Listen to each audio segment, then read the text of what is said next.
Does your resume scream that you're a mature worker? We're going to help you with it next. Hello everybody, my name is John Dornoff. It is a dawn of a better life for you, your career, and your business. We're here to help you succeed.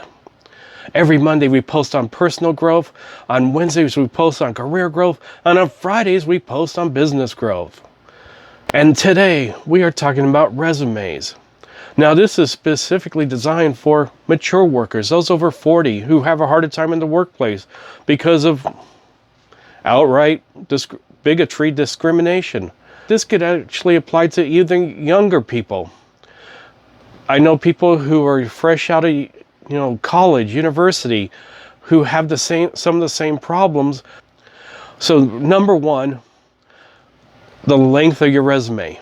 Now you may have a lot of work experience, but you still want to keep that resume down to less than 2 pages. And one of the ways we're going to do it, we're going to talk about it in a couple minutes.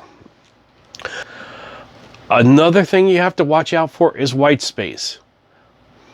Is white space good? Yeah. Too much white space is bad. Not enough white space is bad.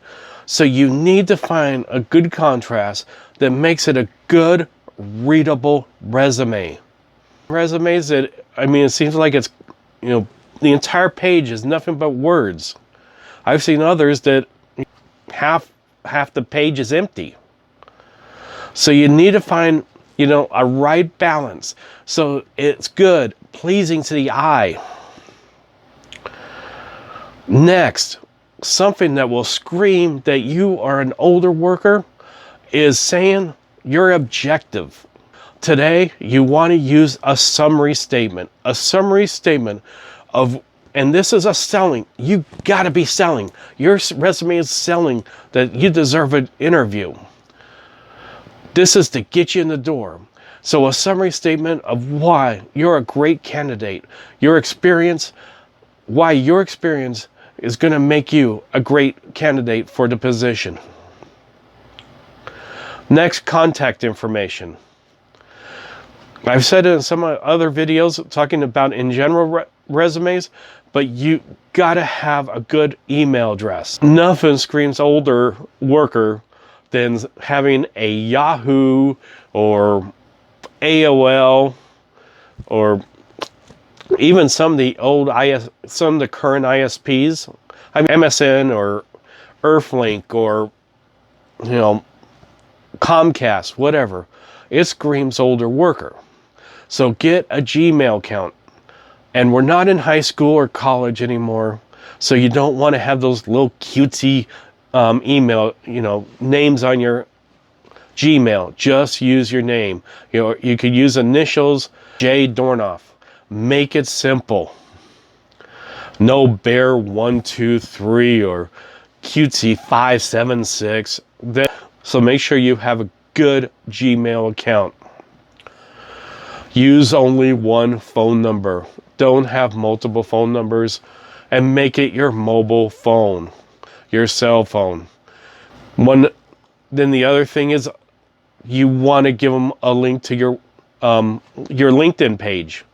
Now, one of the newer ideas I've seen with this is that people use a QR code, and look it up if you don't know what a QR code is.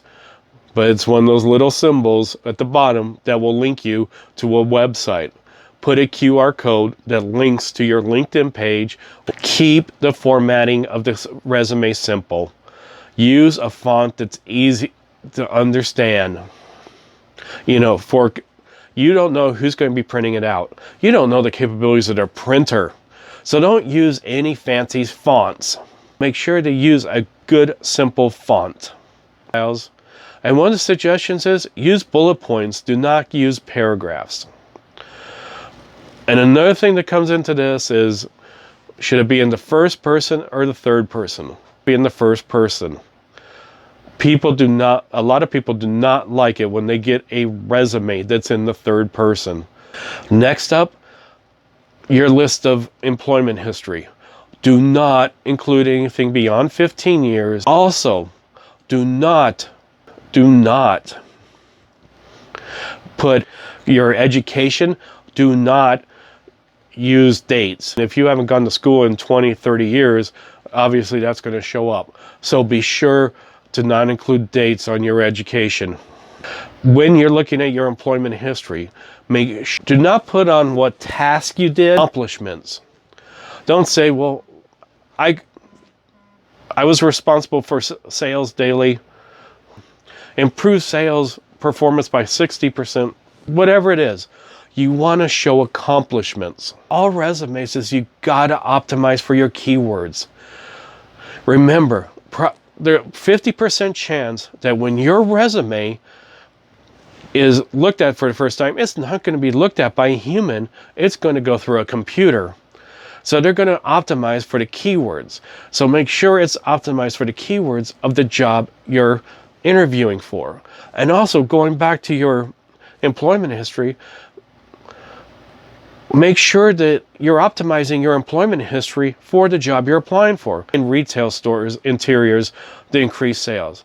Now, if you're going into a totally different field, that's not going to help. How you can say, because I did this, sales increased or performance increased. It might not be in the same field, but the accomplishment could benefit your future. So look at what your accomplishments can help your new employer. Remember, you want to tell them why this is going to benefit them. Finally, references upon request. These days, just don't do it. Everybody knows you got references. You should, at least you should. It's not easy being over 40 and looking for a job. We're here to help you. We're going to post regularly videos on how to be searching for a job when you're a mature employee. Because you deserve a good job.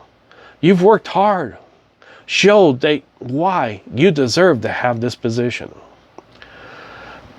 I hope you enjoyed this video. Hit the subscribe button. Hit the bell for notifications. Hit the like button.